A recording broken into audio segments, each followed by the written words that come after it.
psychographics are the immeasurable, the intangible qualities that make up someone's frame of mind, how your prospect sees the world.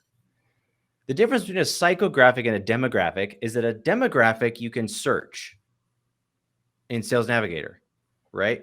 That's the easiest way to differentiate. Is this a demographic or a psychographic? Well, it's a demographic. It's a search parameter in Sales Navigator. How many users do they have? How long they've been in business? How much they do in revenue? What's their vertical? What's their geography? Things like that, right? A psychographic is like people who have a priority in security, but there's no search parameter for that in Zoom Info, right? So how do we attract the appropriate psychographics and repel the inappropriate psychographics when we're looking for new customers? Well, we use our messaging to polarize people who think like we want them to think and people who don't.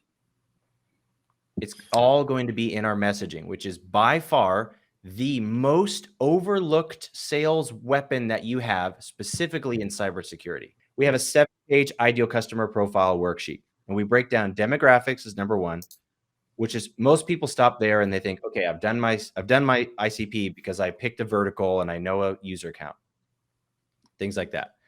That's 1/3, if that, maybe a quarter of your true ideal customer profile. Because then you need psychographics. And what we want to know is, what is this person afraid of?